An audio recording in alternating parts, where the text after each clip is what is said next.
बल है।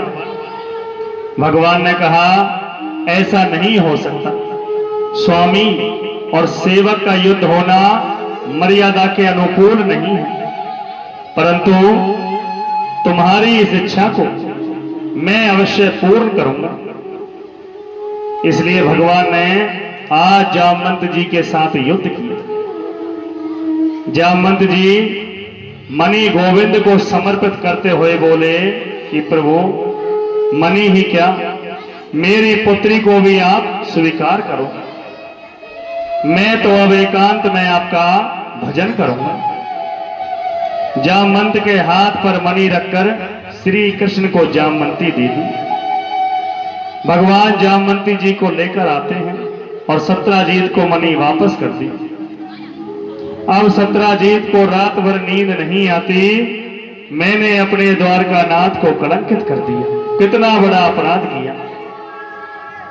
अपनी बेटी सत्यभामा को प्रभु को देने की इच्छा व्यक्त की। भगवान ने कहा बेटी तो हम आपकी ले लेते हैं, पर मणि नहीं लेंगे। इस प्रकार भगवान का तीसरा विवाह सत्यभामा जी से हुआ। एक दिन भगवान अर्जुन को लेकर घूमने के लिए वन में जाते हैं, तो वहां एक सांवली सलोनी नारी को देखा। समुद्र के किनारे परम सुंदरी स्त्री बैठी हुई है, समाधि धारण की। अर्जुन ने पूछा, देवी आप कौन हो? इस नितांत निर्जन वन में अकेली क्यों बैठी हो? उस स्त्री ने कहा, मैं सूर्य पुत्री हूं, यमराज की बहन हूं, मेरा नाम है कालिंदी।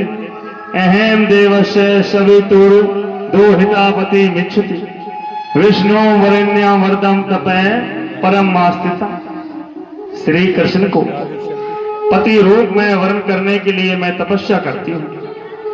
भगवान ने कहा, वो तो मेरे रथ पे बैठे हैं। अर्जुन ने यमुना का हाथ कृष्ण के हाथ में सौंपकर मंत्र पढ़ दिया। इस प्रकार भगवान का चौथा विवाह हुआ कालिंदी के साथ।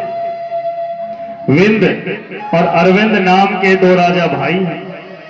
दोनों की परम लाडली बहन का नाम है मित्रवृंदा। पांचवा विवाह मित्रवृंदा से हुआ।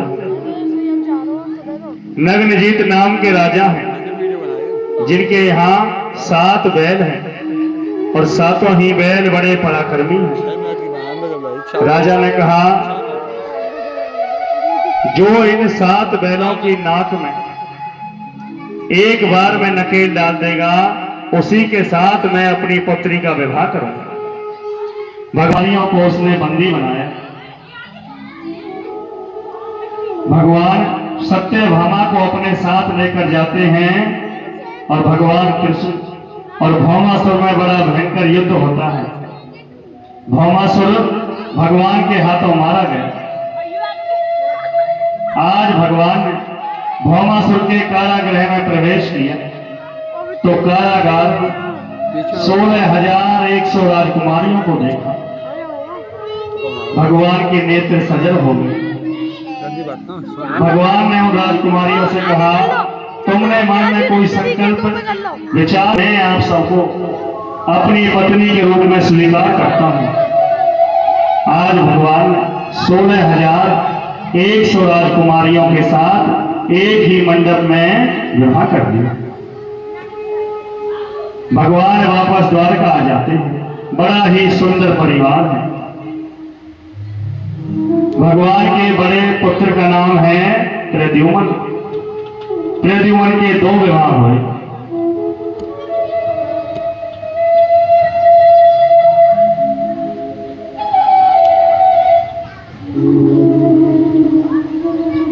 उसके बाद भगवान के जो पोते हैं, जिनका नाम है अनिरुद्ध, उनके भी 2 विवाह हुए।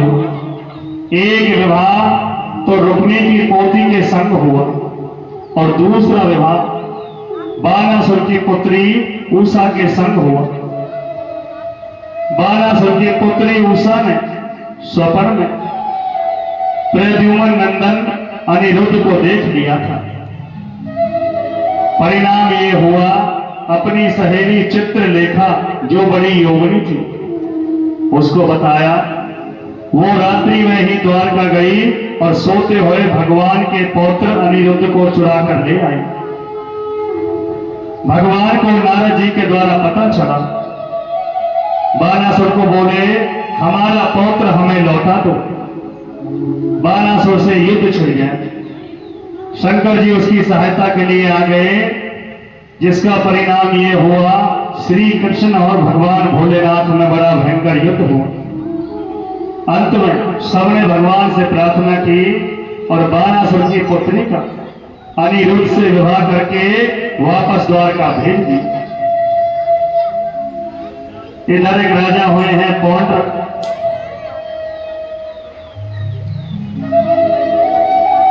जिसने 2 हाथ लकड़ी के लगाए, पीतल का सुदर्शन चक्र लगाया और मृग कस्तूरी घिसकर काला काला हो गया। अपना नाम रख दिया पौंड्रक कृष्ण वासुदेवा और भगवान कृष्ण को पत्र लिख दिया मैं ही भगवान हूं। उद्धव के साथ में भगवान आते हैं और पौंड्रक का उद्धार कर दिया, उसे मुक्ति प्रदान कर दी।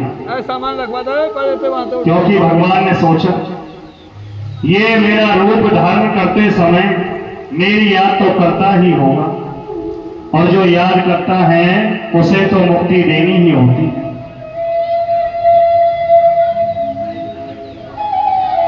एक दिन नारद जी भगवान की